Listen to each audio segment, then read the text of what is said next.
you talk to people, the more you're going to learn, either in a small scale, trivial scale, or on a big scale.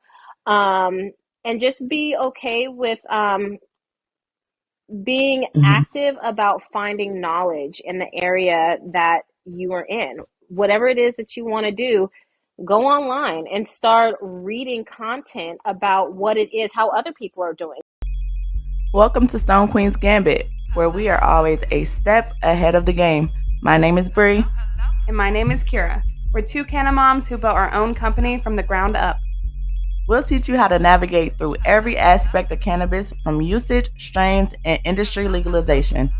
Join us each week to talk about what it takes to be a woman in the cannabis industry. I know. Let you know when you're I ready. know, Are you right? ready? I'm ready. All right, we are ready, and I am welcoming everybody back to Stone Queen's Gambit, where we are interviewing some heavy players in the cannabis industry, and we have Vanessa with us. Do you mind introducing yourself and what your title is? Yes, I am Vanessa Oliver from Cannabis Wedding Expo and Infinitely Elevated event. Cannabis Wedding Expo is an international boutique weddings trade show in the cannabis industry, and Infinitely Elevated is a lifestyle cannabis event production company. Nice, nice. I met you through the Cannabis Wedding Expo. And you Hmm. were just like a ray of sunshine when you came in the door, even through the emails. I was like, I'm talking to somebody different. This is not the same person I was initially talking to, and I love it. So, when did you start both companies? Like, when did you get involved with both? Are you the founder of the Infinitely Elevated as well? I am the founder of Infinitely Elevator. I'm part owner of Cannabis Wedding Expo. So, um, Infinitely Elevated was sort of the egg that came first. And then before that was Infinite Dreams, which focused more so on the traditional elements of event production. I come from a digital content production background in both the film and television industry and mobile and console games. So I've been in Silicon Valley now for 10 years, working with a lot of the mobile tech conglomerates, Namco Bandai, EA, Google, so forth, Unity Technologies on the back end on building production for mobile and console games. Um, but it's a very, very difficult field tech to work in, especially being a Black female. There's just a lot of areas that can just be very stressful to deal with on the daily. So I really sat with myself and decided that I wanted to leave and focus on something that was more so for me. And I've always been like a creative person. That's what I get hired for. So I wanted to start an event production company, which I did. And I just kind of did both synchronously, you're trying to build your company while you're still working for the paycheck job. Hmm. And so that's what I did. And I started doing events. I did Drake's birthday party, which was a big one for me when he came into the Oracle. Yeah, that was really cool back in, I think, like 2018. And also did events for Oracle Arena and University, Cal State East Bay, and Budweiser. And I was getting some pretty big clients, and a lot of that was through the help of KBLX and Comcast Communication. Um, and so that's when, as I was working through with events, and I was really trying to avoid like the wedding sector, which is funny because I said I will do everything but weddings. And now here I am, Cannabis Wedding Expo. But um, in that time of kind of working in the tech industry and in the events industry, I also had kids. And so I was really anxious a lot and just trying to juggle all these things. I went to the doctor, and of course, they tried to prescribe me antidepressants. And it was a friend, or actually, it was my ex husband, that was just like, no, I got something else I think you should try. And that's how I got introduced to cannabis. And in that journey of learning about cannabis, I really got immersed into the education and how to customize it for myself. Hmm. And I'm one of those, I'm a Leo. So when I see something that is just like has that opportunity to be a very creative environment like cannabis is, I want to learn everything there is about it. But then I want to translate that education as something I'm so excited about into a way that other people can understand it, because cannabis is not comprehensive when Hmm. you enter it. Hmm. So I started doing education events for my son's school. The PTA, I actually they approached me about doing an event for the parents' auction dinner. Nice. And it was sort of like my attempt to get out of it because, PTA, once they come to you for one thing, they're always at your door. So Absolutely. I was like, oh, well, if I pitch them an event that they're not going to want, maybe they'll leave me alone. Well, so I pitched this cannabis education event to them. It was CBD education. And sure enough, they're like, we love it. Let's go run with that. I was like, do you know what CBD I is? was like, what? Are you sure? Right? Like, this is cannabis, right? So, but I mean, they were down for it. And so we auctioned the event off at the parents' auction event. It ended up being one of the highest selling auction items there. The goal of the event was to introduce cannabis and the 5 sensory elements. And this way people could really immerse themselves in the touch and the taste and the smell, really get acquainted with it on a personal level. And that really opened up people's eyes. Parents really started to understand a little bit more the CBD component, even if they didn't necessarily engage with it at the event. Yeah. The education was there. And that's when I knew that I kind of had something. I was like, oh, okay, well, this is a high family area. And a lot of these parents, they need other alternatives. It's stressed. Oh my gosh, they are stressed. And then this happened like right before the pandemic hit. So this was 2020, the pandemic hits, and all of a sudden everything gets shut down. All these parents are now at home with their kids. I mean, people on Facebook and social media are just wilding out. They're going nuts. They don't know what to do. Right. And so so all of a sudden I'm getting all these DMs like, hey, we hear you're in the cannabis game. Like, what you got for me?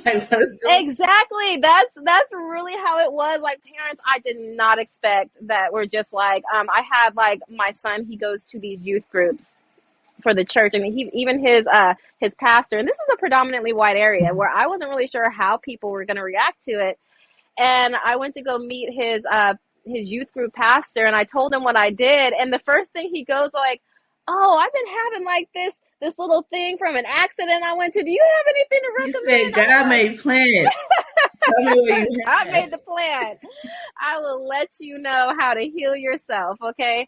So that's really how I got into doing cannabis events. And so it was an interesting area because events were declining, but cannabis was like going up. Exactly. So, it was just like, I don't know how we navigated it. There were a lot of live events, and I have this thing about, I'm sorry, not a lot of live events. There were a lot of digital events. Mm-hmm. And with cannabis, I feel like it's one of those things where you can only take digital events so far when you're trying to teach people about the plant, because they don't have access to it. If you can't touch it, if you can't smell it, if you can't immerse yourself into it, then you're losing a component of the education, which is not what I came to it for. Mm-hmm. So, I started doing like these wellness bags, and we would mail them out to people, and then we would do events around the bags and just really try to create a space for people to understand it. And in the midst of that, Philip Wolf, the owner of the Cannabis Wedding Expo, he approached me, and he had been watching me for some time. I actually did one of the San Francisco showcases. I had reached out to him and was like, hey, you guys should totally do like a before party or after party, and I will help you plan it. And we were talking about it, but sorry, I'm gonna. It's like, I am right here. Look. Spring is coming, and I can feel it. So we were talking about it, and this was again right at the beginning of the pandemic, and he said, well, why don't you, attend one of the events first and, get a feel, and then maybe we can talk about what a post or a pre-event would look like. And so I did, and I attended it, and I loved the show. Mm-hmm. I was introduced to the show by some friends of mine from House Caviar who do also, like luxury lifestyle cannabis education. And after being there, Philip and I, we lost touch for probably like a few months when the pandemic hit, and, Cannabis Wedding Expo was shutting down. Everybody was shutting down. And then Philip just reached out to me somewhere in the midst of the pandemic and was just like, hey, I've been looking for a new CEO with a company. And this was right after George Floyd. Like the tensions, the culture, everything was really heightened at that time. Nobody really knew what to expect. Everything was uncertain. And I was going through a lot personally in my life at that time too. I was going through a divorce, and it was a very traumatic divorce because it was an emotionally abusive relationship. And so there was a lot that I was really trying to come to terms with myself, and just trying to survive to take care of my family in the midst of all these like moving pieces. Mm-hmm. And so when Philip came to me, it was sort of like that opportunity, Mm-hmm. that intuition said, okay, this is it. You know, this is an opportunity that's being presented and you should really go for it. So Philip and I, we spoke for, gosh, like 3-4 months about just the ins and outs of the company, just really getting to know each other and to determine whether or not this was a position, you know, that he felt comfortable having me in and I felt comfortable taking over. Mm-hmm. And yeah, come September, that's when we were like, all right, this is it. And I became the CEO of the Cannabis Wedding Expo. And in that time, I had promised to myself that I would put Infinitely Elevated on pause for at least a year so I could really focus on the elements of, because this is his baby, this was his brainchild. And it's sort of like stepping in and taking on a step parent role to somebody else's child. You really have to invest your time into their baby. Yeah, absolutely. And that's what I took it as. So I said this year, that's what I'm going to focus on. And I absolutely, you know, just dove into the company now. Here we are, almost killing it too. 2 years later. You're killing it too. And with you saying, like Philip reached out, and it's like ultimately you put yourself in a position to be seen. So I want to ask you, like, where did you get that hustle spirit? Because I can hear it in you, I see it in you. You like, I'm gonna go regardless. I'm gonna do this. So did that start when you were like younger, or once you become a little older, you kind of just sprouted? I would say my hustle spirit has always been there. I'm one of 8 girls. I'm the second oldest. And so, my dad had always wanted that boy. So, you know, I was like his little tomboy at the time. I was into sports. I was into everything. I also come from 2 very different worlds. My parents had me when they were in high school. My dad is from the streets. My mom was more of like, you know, the book smarts and college. And so I had 2 different lifestyles that I lived. I had the hood of East 69th Oakland, but then I also had San Ramon and like being brought up in a predominantly white community. It was definitely a struggle a lot of the time, just trying to identify who I was in the midst of all this. You know, I never really felt like I fit on both sides because I was always being judged on both sides. So I was always really trying to work to either prove to other people that I was capable or I was somebody, I was worth who I felt that I was. And so I was always a fighter. You know, I started working at a very young age. 14, I was ready to get out there and, you know, get a job. And I had been working ever since I was 14. And then 17, I graduated. I immediately went into college, moved out of the house, and never came back. You know, like, Yeah, I know about that. Okay, Yeah. like it's hard work. It's definitely hard work. But it's definitely one of those things too where I have to appreciate all the people that have been there in my life every step of the way to support me and encourage me and just embrace me authentically for who I am. My parents, without a doubt, are my biggest cheerleaders. My dad, he understands that, you know, I could be like a little prima donna and prissy sometimes, and he's just like, I still love you, baby. And then my mom, I gave her hell, but like, but you know, she was totally like, oh, you're in the cannabis game now. Okay. Did she take that well, or it was like a few conversations to kind of like smooth it over with it? Like, it's happening. Like, how was communication? There were no conversations. My parents, like I said, because they're my biggest cheerleader, they know that I always go in really evaluating what my choice is going to be. And when I commit to something, I go hard. I go all in. And that's all they want to see me do is just thrive in an area that makes me happy. And so when I fell into the cannabis industry, my parents already knew that I could do it. They're like, all right, let's see what you're going to do with this now, you know, Yeah. because whatever I go into, again, it's just like my heart is there. Otherwise, I wouldn't do it. And this industry, I'm going to say, found me. I didn't find it. And it was definitely an opportunity that became luck to me because it's taught me so much. And it continues to teach me so much along the way. And I mean, meeting people like you, all the exhibitors that I meet, I mean, just hearing their stories, it's all a piece of what I'm learning and why I'm so passionate about this industry. Absolutely. So in your position, you have to do a lot of networking. So when you are working with different companies, do you find yourself working with a lot of more men that are CEOs and owners, or a lot of women? Men, lots of men, So so how's many the men. power? Because I've had these conversations with different companies with male owners, and there's sometimes the conversation is the power struggle. It's like, we're not going to struggle over this. This is my company. This is your company. We're going to meet somewhere in the middle, or you're going to come on my side. So For sure. how do you see those conversations going? Well, first of all, can you see me? Because I'm like, I can't see anything, and I want to make sure that you can see me. I can see you, yeah. Okay, all right. So, I would say that in the tech industry, that is where I kind of learned to have, I'm not even going to say big kahunas. That's where I learned to have a really strong vagina. Yeah. Because a lot of times I was sitting inside of a boardroom and I would throw out an idea that was sort of brushed off as if it wasn't like the best idea, but then all of a sudden a male would say the exact same thing that I'm saying, and they would run with it as if, like, oh, this is the first time we're hearing this. So I was bypassed a lot, but I also learned. I observed. I did a lot of observation. Again, I'm a Leo, and I like to observe my climate and the area around me, and I feed off of that. And so I learned a lot in those boardrooms how to operate and speak on the male level, but then also too to start asserting myself.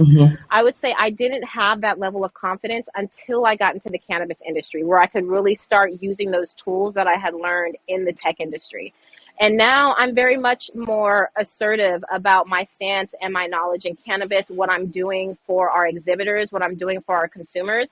And I think I have that because I'm confident in the education. I've been in it for so long. I've lived it. I'm a parent. I'm a mother that balances so much, that I have succeeded in being able to make a house and a life for my children, despite all of the trauma that I went through with my divorce and the abuse. And being here now talking to you, that's empowerment. And so in that power, you find another level of empowerment where you can really assert yourself with these men, or well, anybody who feels that, they're not going to really uphold your value. In the cannabis industry, I feel like there is a strong culture and a shift of women that are coming in and really supporting one another, which I love. Yes. I'm seeing it all the time. Event High, CMO, Adelia Carrillo, Jen Finley, Jennifer Wise from Women in Cannabis, the Canna Mom Show with Joyce Gerber. I mean, like, the list just goes on and on. Jocelyn from Mommies and Mary Jane, Lori. I mean, I can literally probably list off 200 women that I've connected with that have just been all about how are we going to dominate and empower and uphold each other. And that is like nothing I've ever seen in any other industry. And it tells you that this is why cannabis belongs to women. This is because it's a female plant. And it represents love. It represents compassion. It represents unity and caring. And women have been the core center of all those traits from the dawn of time, caring for families and rearing communities and taking care of children and exhausting ourselves to the point of no return, but yet we still stand to fight another day. And that is what cannabis is about. And so I truly believe this industry belongs to women, and it's our opportunity beyond the tech industry to really claim it as our own, which is why I am so not even empowered, just excited to see what, just to be a part of what the industry is still so young. And it's like, as long as we keep bending like this, there's no way we can dominate it. Like, there's absolutely no way. It's absolutely no way. And women of color too. Yes, women of color, definitely. And that's part of why I wanted to do this podcast as well, is because I do get DMs from women of color, and they see the videos, they see the products, and they're just like, how can I do this? And I don't know if I can do this. And it's like, you absolutely can. And here are a list of women that are going to support you. And here are some blueprints and some motivation for you to do it, because you absolutely can do it. So with you having this company under your belt, and you also have your other company that you're kind of putting on pause a little bit, what does your day look like? Because you have children as well, so I'm busy. I just like to tell people how the day looks also, because us as moms, sometimes we give ourselves an excuse. I don't have time. I don't have time. I got to do this. I got to do that. And it's like, if you want it, you'll make time. Yeah, that's true, and you have to really recognize your bandwidth too. I think that's the hardest part, is sometimes putting our own boundaries up for ourselves and remembering that we do need self-care to function Mm-hmm. accordingly on the day to day. And I've gotten more intentional about that, especially after the first year of Cannabis Wedding Expo, which is just very, very time consuming, right? Right now, I'm in the process of, onboarding a new sales team and doing hiring. And, I'm literally running 8 different divisions between marketing and operations and accounting. And it's just so much. And then I have my mom job, which is my priority job. And it's just like, you are just juggling. Mm-hmm. So, my day to day, I've gotten better about keeping a very strict routine for myself during the week, Mm-hmm. and then allocating the weekends into just being more of a free flow flex weekend for myself. So on the weekdays, I'm usually up at around like 6:30. Sometimes if I have marketing go out, I try to get like marketing out first for work, and then get some meditation and do my affirmations before my daughter gets up and before my son gets up for school. Luckily, my son is 12, so he's pretty self-sufficient. He has his alarm. He gets up. He gets ready. He takes his bike. He's off. So nice. Sounds very responsible too. That's awesome. Doesn't it make you feel good? It's like, yes, I am teaching you right. It does, because he checks in. He's very communicative. After school, if he wants to go hang with his friends, he'll at least call me and be like, "Hey, Mom, I have some homework to do, but can I hang out at the park for a little bit? And then I'll have this much time to finish my homework when I get home." So I keep a very open communication, and give my children sort of like the leash that they need to sort of exercise their independence in a safe way. But my daughter, she's still young. So when I get up in the morning, it is really about getting her ready for school. I would say the first hour is just trying to figure out what she wants to eat, because it changes she's 3. Okay. Yeah, she's 3-year-old. Yeah, she's just a baby. She's very vocal. So, but at the same time, she's very smart, but a very typical 3-year-old. You make her cereal and all of a sudden she doesn't want cereal anymore. She wants oatmeal now. Wait, hold on. Now she wants oranges, And so 45 minutes, we're just trying to like get her fed, and then getting her hair done while she's eating, and then getting myself dressed, and then making lunch, and all within like an hour and a half to do, so that I can get her off to school, and then I can go off and get some work done. I found Capital One Cafe we actually have out here, which is a really great business cafe. And I go there. They open at, I think, like 10, and I go there, and at 10 o'clock from 10 to 5, I sit there inside of their cafe, and I just jam away and get work done. Because what I found is working from home is not conducive. There's too many distractions. Because I thought I was feeling weird. I'm like, why am I not motivated at home? I can go to my and I have a list of stuff for my business. I'm like, I could be sending this email real quick. When I get home, I'm like, no. So going to a cafe is a good tip. I definitely need to take that with me. For sure. I mean, because think about all the distractions we have at home. We have the dishes, we have the laundry, I have the dogs. I mean, there's just so much. So just going to the bathroom turns into an hour and a half trip, because you're walking back and you're like, oh, I got to do these dishes. And no, it's real. That is real. That's real. When starts ringing and you're having a regular conversation because you're at home, you're not in anybody's cafe, chit chatting. I definitely needed that tip. Thank you. Absolutely. And I feel like at the cafe, there's none of those distractions. I just get to focus, and I'm there all the time that they know me by name now. Like I come in, they're like, "Hey, V," what's up, Bella? So it's really nice over there too. And then I feel like it is important to keep your home. Again, when I talked about like on the weekend just having time for myself, I do that at home. I don't want my home to merge into a place where I start to relate it to being exhausted all the time, because I'm working there too. It's sort of like, when you're married to somebody and you're always looking at their face every single day, and you're just like, dang, can we do something different? Like it's that same feeling. So, after I get home from work, I go to pick up my daughter. Usually my son is already home. He's doing his homework. I start dinner. Usually more often than not, I still have a ton of work to do. So at that point, when my son is done with his homework, he will actually spend the time with my daughter until it's time to get ready for bed. You know, he gets her shower, he gets through her reading and getting her, you know, all clothed and all just pretty much all ready for bed. You know, her vitamins, her teeth brushing. Also, I can get work done in that time and just kind of feel a little caught up. And then, you know, I'll go lay with her as she's going down. And then after that, maybe he and I will spend some time watching a show on Netflix, you know, just a little bit of time, just me and him before he goes off to bed. And then I try to be in bed by like 10, you know, and plan out what my day is going to be the next day. I use Asana as my tracking tool. And I say, okay, these are the goals that I want to accomplish tomorrow. This is what I'm going to feel would make me feel whole and satisfied by the end of the day. And so that way I'm ready for the next day to kind of tackle the plan. So yeah, that's my. So I'm like, she has a goal planner. I need to get that. I'm taking notes. Some gems. Like I needed that. That's awesome.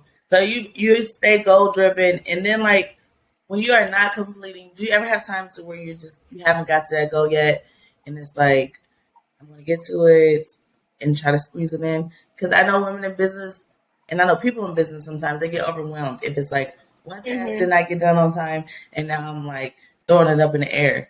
And it's like, what motivates is to keep it on track or add it back in? Like, how do you navigate that? You have to be lenient with yourself. And that is such a practice. It's an exercise every day to be forgiving of yourself if you do not complete something, because we are quicker to be hard on ourselves for what we didn't do rather than acknowledge what we did do. Every single task that we completed up until the point of the task that we didn't complete, that was a win. Exactly. That was 100 wins right there. And we need to acknowledge that. We can't do it all. We want to do it all, but we just can't. And we give other people more grace. We give other people grace than we give ourselves. I completely agree. Absolutely. Absolutely. If I came to you and been like, oh, girl, I didn't do this and that, you would be like, oh, it's okay. Don't even worry about it. You'll do it another time. We don't tell ourselves that. Yeah. And again, that's a practice. That's a practice that we really need to create for ourselves and be our own best friend and really care for ourselves in that way. Even like I said, on the weekends, you know, I allocate time to just doing my own thing. There are times where I get into the weekend, I was like, darn, I did not complete what I wanted to for this week. And I have to stop and think, will I be okay if I didn't? Or is this something that I'm going to have to try to squeeze in during the weekend?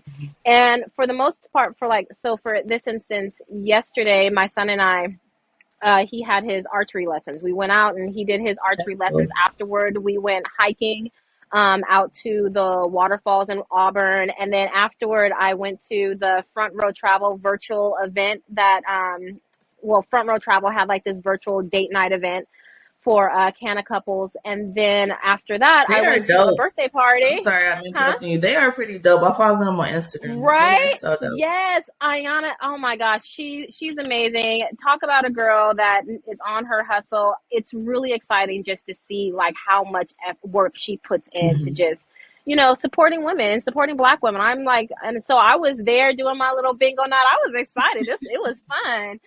And then again, I just love being there to support all my ladies and everything that they do. And then afterward, I went to a birthday party. It was a pajama birthday party, all Black pajama birthday party. And I did not think about work at all. That's so important. It is. You got to shut it off. Yeah. You have to shut it off. Yes. A lot of times when we are too close to the big picture or too close to everything that we're doing, we forget to really authentically look at whether or not something is as important as we're making it until we just step away and shut it off. And then when we can come back to it with fresh eyes, we'll be like, oh, all right, well, you know what? I actually don't really need to get that done. And everybody else will be okay if I didn't. Yeah. So, you know, that's what you need. And that's what kind of like today is now, hanging out with you and just thinking about what my tasks are going to be for the week. I feel refreshed. And so I feel like I'm looking at everything from a new lens because, you know, I gave myself that time to recharge.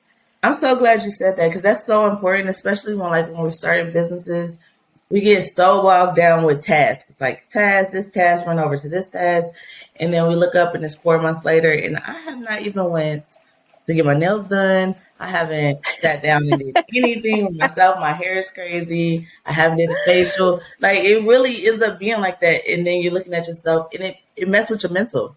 Because you're like, Yeah, you don't recognize yourself. yeah, yeah. You're like, I didn't look like Mm-hmm. this. And what is wrong with me right now? And yeah, so taking those breaks definitely is important to get the business done too, because sometimes tired eyes, you don't do the right thing in business. You just like, I'm going to send this Mm-hmm. email and it's all jacked up, but it has to go out, and it could have waited and you could have perfected it a little more. So I'm so glad you Yeah. said that. So you have a lot of teams under you. How is it managing just people in these teams? Like, do you? Ooh. Let's just say I'm thankful for my psychology degree. Nice. That, I was always wondering, where am I going to put this to use? Oh, it goes There to use is just there. fine. It is totally there. It's one of those things. Again, I had to find confidence in myself, even to lead other people, because I know how I want things to be done. Mhm. And being moms, we're always like, I'll just do it myself because we know we're going to get it done the way that we want it. But delegating is a whole nother beast, Oh my goodness. because not only do you have to communicate it in a way of hoping that other people understand what you want them to do, but you have to understand their method and their process of being able to accomplish the task that you want them Mm-hmm. to do. So, for instance, I have some salespeople, and I'm recognizing that they all have different ways in which they are motivated to do sales. Mm-hmm. Some people, are go-getters, and all you have to do is send them the leads, and they're off. They're making their contacts and so forth. And then, I have other ones that are a little bit more hesitant. They're a little bit more cautious. They don't know how to approach it. So I really have to let. So, room shift. So we are right now again onboarding sales, and again, sales. It's different. It's definitely, it takes a lot of stamina and Yes. moxie, and so I have people that are go-getters, and they've been in sales for a while, and they're very comfortable with talking to exhibitors. And talking to exhibitors in the cannabis industry is completely different than any other industry. Everybody's just so chill and relaxed. And I think when I was onboarding my sales team, who are all kind of like, crossing over from other industries, when I was telling them about sales, I said, "Oh yeah, everybody's super chill." They didn't believe me until they got onto a call, and they were just like, "Everybody's super chill." I was like, "Yeah, this is the cannabis industry, It's Mm-hmm. really relationship based, and that's what I love about it. But that still doesn't negate that there are still my a couple of my people that just need a little bit more coaxing Yeah. and prodding, and sort of like just really hand holding them through the process before they can feel comfortable. And the fact that I can understand that now and be able to work with that makes me feel very proud with myself, because before, I just Mm-hmm. expected a very certain way to have things done. And now I have to exhibit the patience of understanding, okay, well, Brian can take these leads here and run with them, but I'm going to have to sit with these other two, and until they really feel comfortable, which takes a lot of time when I have a million other things to be doing. But I know that the end goal is, once they're comfortable, we're chugging along, and that's all I need. Mm-hmm. It does.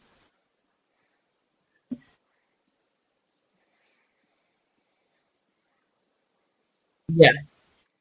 And that is, I'm noticing a Mm-hmm. pattern with women that are in the cannabis industry Mm-hmm. that are higher up, that we do have a little more patience at this point to be able to cultivate these roles, because we see it in them and we can bring it Oh out. yeah. Um, Absolutely. Especially as Whereas mothers, right? Like, it some men goes are back not to so the cannabis patient or plant, and why forgiving. So we it's have a like position in this us being in these industry roles is benefits because a lot everybody. of us are It mothers. Even if benefits we're not everybody. mothers, a lot of us have that mothering instinct of care and empathy and sympathy, of understanding what other people are going through. So we are a little bit more patient and inclined on being able to, all right, well, let me see how I could help this person be better or feel more empowered in their role, rather than just give them a position and say, "Hey, figure it out," because that's not very helpful.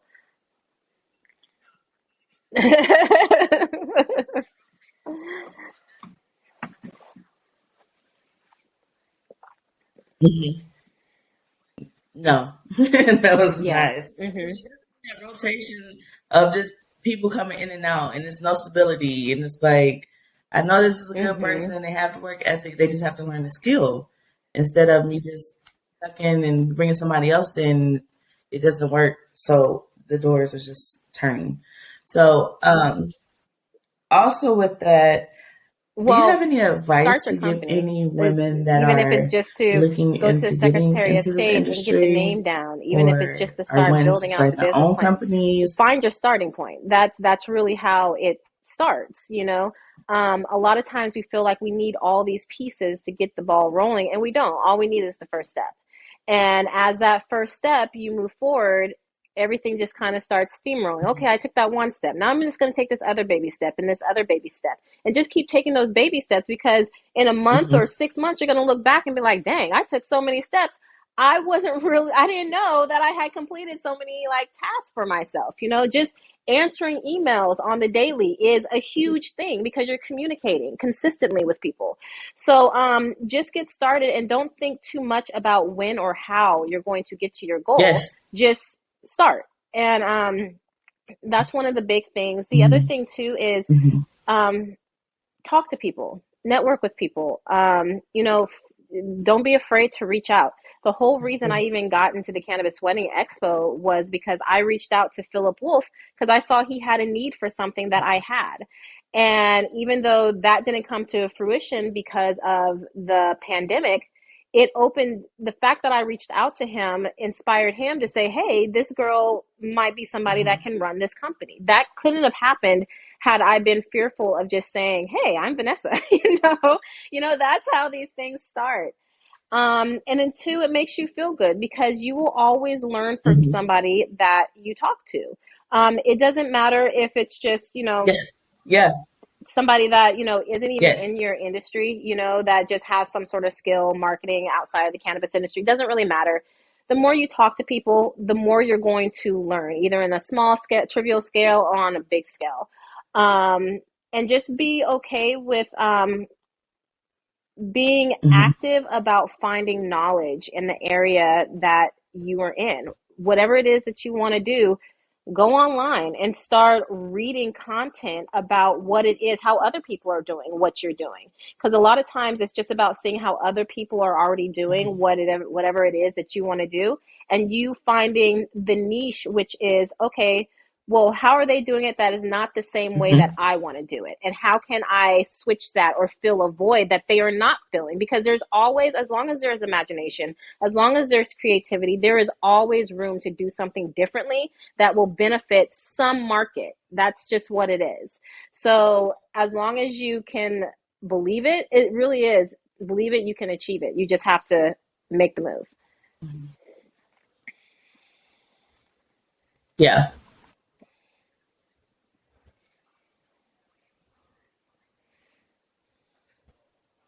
Absolutely. I wholeheartedly agree with that.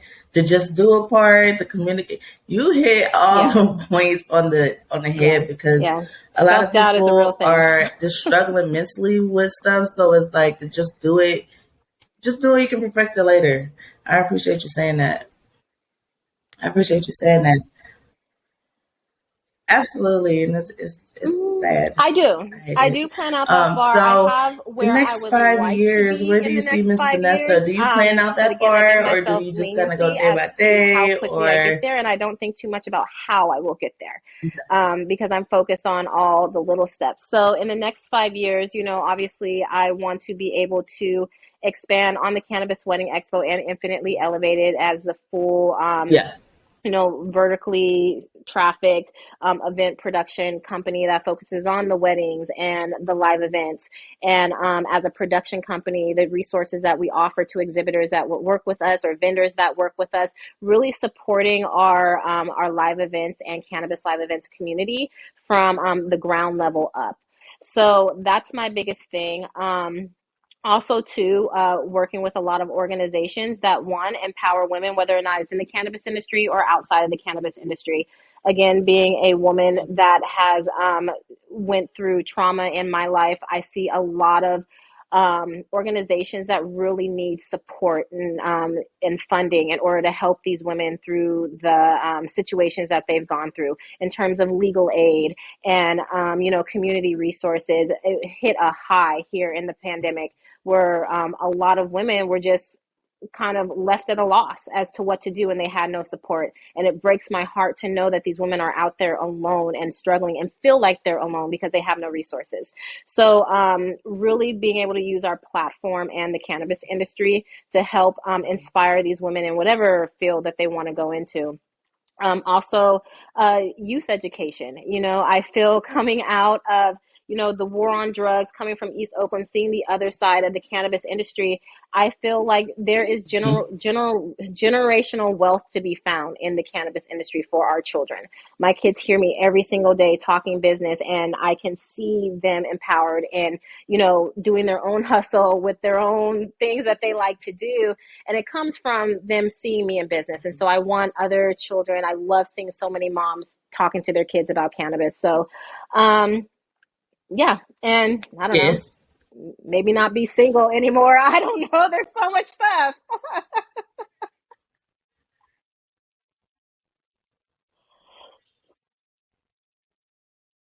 No, I love that. Like, you gave me goosebumps with that. You gave me goosebumps with that projection because I'm like, that is beautiful. That's really what I'm rooted in with this cannabis industry. Because like you, I came from a totally different. I was in the dental field. I put fillings in teeth, so it is definitely something that I strive for as well in the near future is to help women because trauma is trauma. And like when I opened this company, our stuff 30 days after I opened this company. So the resource, when you said that, it gave me goosebumps because that's really an issue that a lot of women are having. People are out here just trying to live and support their kids. And when the trauma hits you, you really get stuck in a rut to where it's like, I have to pull myself out. So having support is everything. It's everything. Know. If you need a teammate, I want to help whatever you got. whatever you need. Whatever you need, I definitely want to tag along, help out, whatever, because that is awesome. And I'm so glad that I met you. And I'm so glad you're so supportive of Stone Queen and Stone Queen's Gambit. And when you came in the Cannabis Wedding Expo, I'm telling you, I noticed a total difference. I knew it was somebody different. Something was going on, and it was happening. It was happening beautifully. Like it wasn't like just abrupt. It was very seamless, but you can tell like there is a vibe going on. I feel it. That was not here. Heck so yeah. we appreciate you, and it's vice versa. Again, like I said, there's so much to be learned in this industry, but there's so many connections that offer so much value into who we are personally and then in business. And since I've met you and Kira with Stone Queen, I mean, like you guys have just been phenomenal. And I've always been like, when you find those people that you vibe with, you continue to rock with them. I mean, that's always been the hustle since I was a kid, that it's family that you get to choose. So,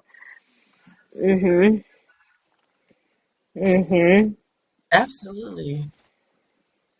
So do Absolutely. so do I. And the future is there. coming. I mean, we're in 2022 now, and there's all kinds of stuff. Like, what do you guys have going on for 2022?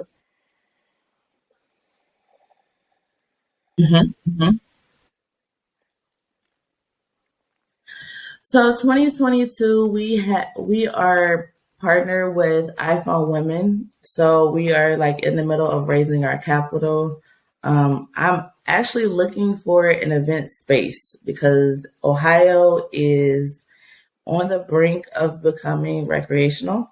And I'm a bartender right now, and I put myself in that position on purpose so I can learn what's going on and try to figure out where Ohio is going before everybody else knows.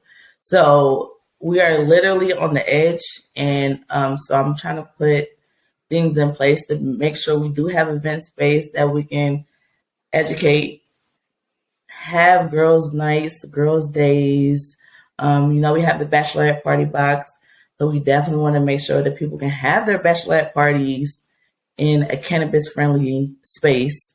So that's literally what we are trying to piece together right now. So we have a marketing, not marketing, a crowdfunding campaign that will be starting in March to help go towards those goals. Of course.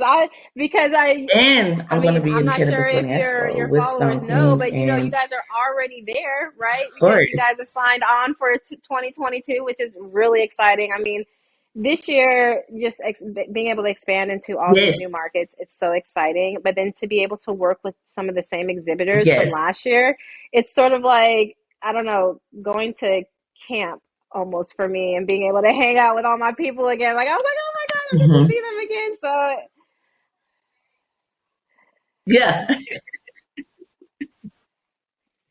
that's the truth. And I do want to say, even so, we were in Denver with you all, and it was awesome. Like, even being in the midst of a pandemic, coming out of the pandemic, but going back into the pandemic situation, all the exhibitors were so cool and chill and sweet and networked and pass each other cards and stay connected. Like, I haven't really been to an event that has been that cool. Like, everybody just felt like family all of a sudden. It was just like, hey, how are you? And it wasn't like the barbecue. No, really. It's like, this is my cousin over here. We good.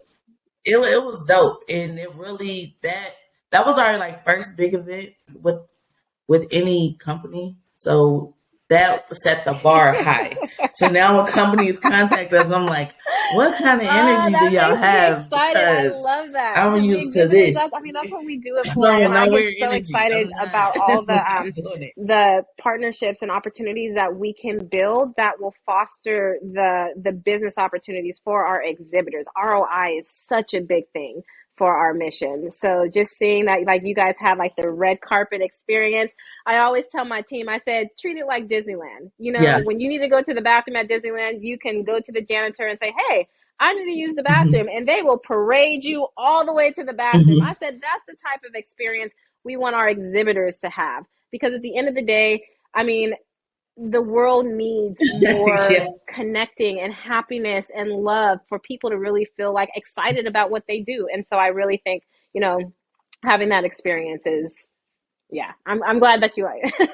I'm glad.